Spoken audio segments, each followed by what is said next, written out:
First, I will tell you what is incest. Incest is sexual relations between close blood relatives like siblings, parents, children, or uncle niece. It's universally taboo for biology, morality, and social order. In South India, a disturbing marriage custom is still persisting. Men are marrying their nieces, that means men marrying their sister's daughter. That means the girl is getting married to her uncle. Often the girl is 10 or 20 years younger than her uncle. A niece is equal to a man's own daughter or sister. If a man marries his niece, he is actually committing incest, like marrying his own sister or daughter. Brother and sister came out of the same maternal womb. One sibling having sex with other sibling's children is highly immoral and inhuman. Even animals avoid incest. Often the girl has no choice but to marry her own uncle, who is like her father. If she objects or resists, she will be suppressed or overpowered or beaten into silence. Appalling thing is, parents allow their son to marry their own granddaughter. That is very disgusting. This practice is not only unnatural, it is immoral. It is incest disguised as tradition, a betrayal of family bonds meant to protect, not exploit. So, what does the holy Hindu scripture say about marriage between close relatives or blood relatives? The Manusmriti prohibits marriage within the same lineage or between individuals sharing a close common ancestor, a concept known as Sapinda and Sagotra relationships. According to the text, marriage is bad within 7 generations on the father's side and 5 generations on the mother's side. These rules were designed to prevent marriage between close blood relatives. Sapinda relationship is nothing but individuals who share a common ancestor. Manusmriti specifies that a man must not marry a girl who is a Sapinda to his mother within 5 generations or to his father within 7 generations.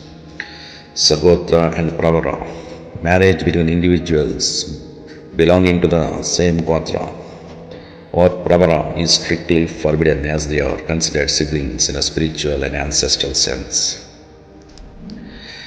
The Yajnavalkya Smriti also speaks about marriage relations.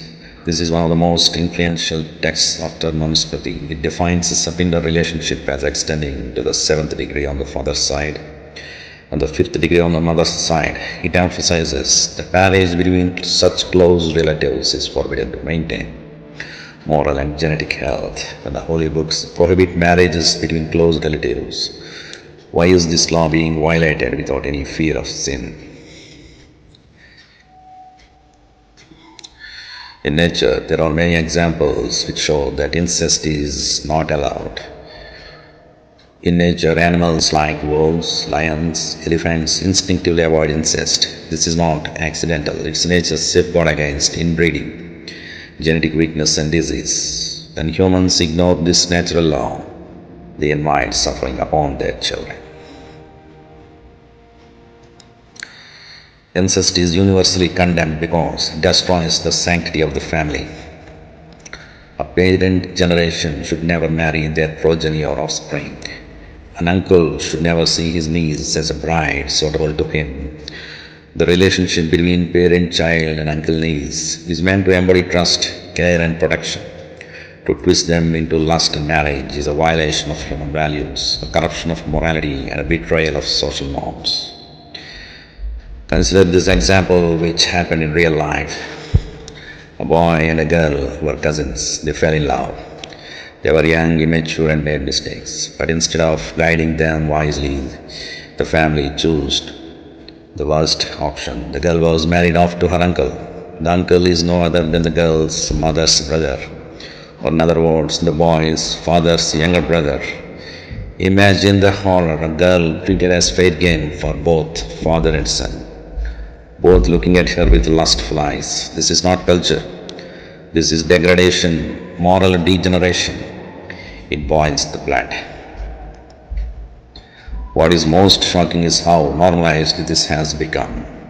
Teachers, professors, doctors, lawyers, even legislators participate in or endorse this practice without question. What is more disturbing is there are high caste priests and gurus who preach dharmashastras, married their nieces. They live uncritically, blindly, as if morality does not matter. Their silence is complicity. Marriage should be a bond of love, equality, and dignity, not incest, not exploitation, not betrayal. Uncle niece marriages and cousin marriages within close bloodlines are a stain on society. They defy nature, they defy morality, and they defy human values. It's high time to wake up, to think critically, and to say with one voice, enough of this nonsense. Here's some advice to all parents. Parents of daughters must remember your duty is to protect, not to betray. A girl is not property to be traded within the family. To protect your property, don't destroy your daughter's life. Don't marry her to a man who is like her father. She is a human being with dignity, dreams, and rights. Forcing her into marriage with an uncle or cousin is not tradition, it is cruelty. True love for your child means giving her freedom to choose, ensuring her health, and safeguarding her future. To allow incestuous unions is to sacrifice your daughter's well-being at the altar of blind custom. I created this video because there are literally dozens of men who married their nieces. I know most of them. Some of them are teachers, lecturers, college professors, doctors, lawyers, software engineers, etc. Some of them are living in foreign countries like the United States, and UK, and Europe. This evil social custom is being blindly followed by many families. This must be stopped. I created this video to create awareness among the general public about this evil social custom. Please like the video and share it with your friends. Thank you.